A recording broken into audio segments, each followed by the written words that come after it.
Hey everyone, welcome back. I am Ethan. And I am Lena. So good to have you here today. We are here for intermediate learners who want to understand native speakers, sound more natural, and actually feel confident when they open their mouth every single day.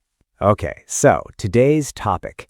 We are talking about something that has happened to almost every English learner at some point. You are in a conversation, you say something totally correct, grammatically perfect, and the other person just moves on, like you never spoke. Oh no, yes, that happened to me so many times when I first moved and started speaking more English every day. I would say something and the conversation would just skip right over me, like I was invisible. That is such a common experience. And the frustrating part, and this is the thing I want people to understand today, it is almost never about your vocabulary. It is almost never about your grammar. Right, so what is it actually about? It comes down to something called conversational rhythm. And later in this episode, we have something that is going to completely change how you hear fast, natural English and why people respond to it the way they do. You will not want to miss that part. And if you're new here, hit subscribe right now and turn on notifications. We upload every single day, and you genuinely do not want to miss what's coming this week especially. So, conversational rhythm. Let me explain what I mean. When native speakers talk, they do not just take turns speaking. There's a whole system of tiny signals, sounds, pauses, speed changes that tell the other person, I'm still talking, or, okay, your turn now. And learners don't always know those signals exist. Exactly. And when those signals are missing, even if every word is correct, it creates this weird friction. The other person doesn't know when to respond. They feel awkward waiting, so they just fill the gap themselves and move on. That's actually kind of mind-blowing when you think about it. You can say the right words and still not communicate. Right, and this connects to something called a filled pause. Filled pause equals a sound like well, or so that tells the listener, I'm still thinking, don't interrupt me yet. Oh, so it's not just a nervous habit. Not at all. Native speakers use filled pauses all the time. They're social signals. Means I'm not done. If you go completely silent while you're thinking, a native speaker reads that as your turn being over. So I've been accidentally handing the conversation to other people this whole time? Probably yes. Try it next time. When you're thinking, say or well, or even just so, and watch what happens. People wait for you. Okay, I'm using that today. So and are called filled pauses. They hold your turn in the conversation. Got it. And what about the opposite? When do you actually signal that you are done? Great question. That's where trailing intonation comes in. Trailing intonation equals when your voice drops or slows slightly at the end of a sentence to signal you have finished your thought. Can you give an example? Sure. Compare these two. I went to the market and I got some things and then I came home. Said all flat and fast versus I went to the market, picked up a few things, and came home. Hear how the second one has that natural slow and drop at the end? Yeah, the second one feels complete, like a door closing. Exactly. That drop tells the listener, okay, it's your turn now. Without it, people aren't sure if you're finished or if there's more coming. So filled pauses hold your turn, trailing intonation gives it back. That's actually a really clean way to think about it.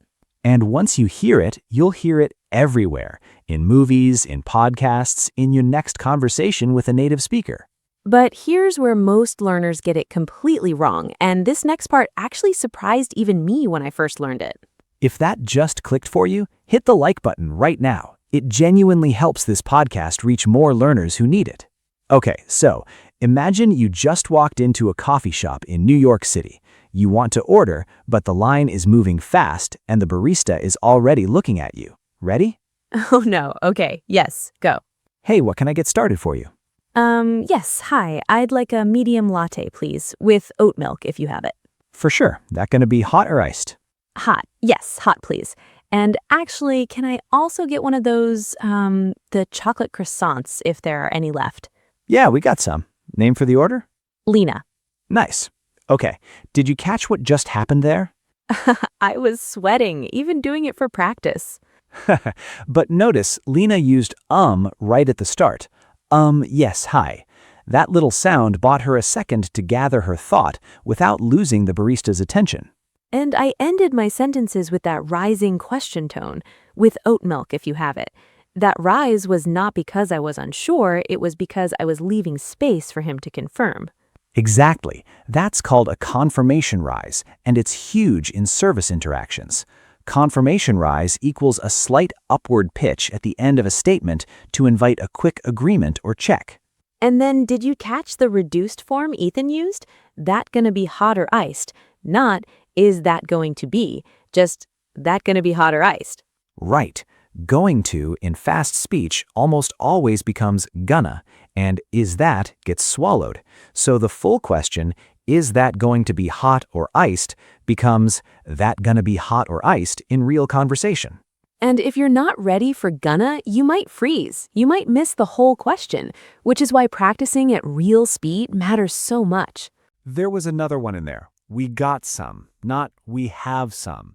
In casual American English, have got, or just got, replaces have all the time. We got some equals we have some. We got some. I love that. It sounds so casual. That is the point. When you walk into a casual space and you speak very formally, even if it is technically correct, it can create a tiny social distance. People respond to matching energy. So using we got some instead of we have some is not just about sounding cool, it is about fitting the social register of the moment. Exactly. Register is everything, and this is the cultural layer that most textbooks completely skip over. Okay, let us go one level deeper, because there's a cultural pattern underneath all of this that explains why so many learners feel ignored, and it's not just about sounds or vocabulary. Curious, what is it? It's about response tokens. Response tokens equals the small sounds and words a listener makes while someone else is talking to show they're engaged. Things like, right, yeah, oh wow, totally. Ooh, back channeling. Exactly. Some people call it back channeling. And in English conversation, especially American English, this is constant. If you're too quiet while someone else is talking, they start to feel like you're not listening, or worse, like you disagree. Remember the first time I was in a really long conversation and I was concentrating so hard on understanding every word that I just went silent. And the person stopped mid-sentence and said, "Are you still with me?" Yes, because silence during someone else's talking reads as disengagement. Even or a small nod. In audio, a soft yeah keeps the social connection alive. So response tokens are not just polite sounds. They're proof that you're present. And here's where it connects back to the original topic. When someone speaks and they get no response tokens from you, no right, no little reactions, they start to feel the conversation is dying, so they either wrap it up fast or they stop including you. That's so easy to fix, though, once you know it's happening. Totally. Start small. Just practice and right and yeah, totally. Drop them in while someone is talking. You'll feel the shift in how people respond to you. Curious, what about the phrase totally? That's one of those words that sounds very natural from a native speaker, but feels a bit strange to say if you're not used to it. Great point. Totally equals complete agreement, enthusiastic affirmation. It sits somewhere between yes and absolutely, but warmer, more casual. It fits perfectly in friendly conversations, with coworkers, in service interactions. Totally. Okay, I said it. It actually does feel good. See? And it works in so many situations. Totally get that. Yeah, totally. Totally makes sense. You can stack it. One more I want to add here, and this one is a little sneaky. When someone finishes a story and you want to react, instead of saying, "That is very interesting," which sounds like a school assignment, It really does. you say, "No way," or "Oh wow," or "That's wild." Those are what linguists sometimes call evaluative responses. Evaluative response is a reaction that shows you emotionally processed what someone said, not just heard it. And that's the difference between sounding like a dictionary and sounding like a person. A real human who's actually in the conversation. Okay, but here's the thing. Most learners are actually making a mistake right here, and they don't even know it. So, the mistake. This is the one nobody talks about. Right. And first, this is not your fault. Nobody teaches this. Most English classes focus almost entirely on what you say, not on when you say it. Curious, what is the mistake? The mistake is treating every pause as a problem to solve. Learners hear a pause in conversation and they immediately try to fill it. They rush to say something, anything, just to cover the silence. And because they're rushing, they either stumble, lose their thought, or say something that doesn't quite land. Oh, yes, I did this constantly at first. The wrong version sounds like this. Someone finishes talking, there's a beat. The learner jumps in immediately, slightly overlapping the end of what the other person said, and says something rushed, and the native speaker goes, "Oh, yeah, sure," and moves on. And the right version? Let the pause breathe for just 1 second, one beat. Then, with a response token first, "Oh, wow, right, right." Then your thought. It sounds like this. Someone finishes talking, one beat, you say, "Right, right. Yeah, I actually had the same experience." Natural, present, unhurried. It's counterintuitive because we think pausing makes us sound less fluent, but actually rushing makes us sound less present. Exactly. Fluency is not speed. Fluency is ease. And ease includes being comfortable with a half second of silence. Comment below, do you struggle more with filling pauses when you're speaking or with responding naturally when someone else is talking? We'd genuinely love to know. Yeah, which one is harder for you? Is it holding the floor when you're the one speaking, or is it reacting naturally when someone else is listening?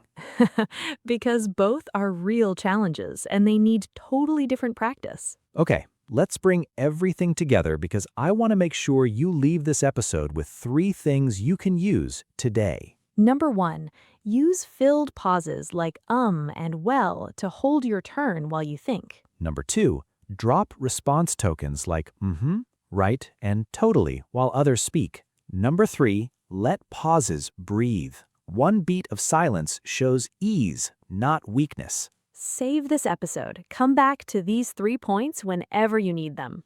Thank you so much for spending this time with us today. It genuinely means a lot.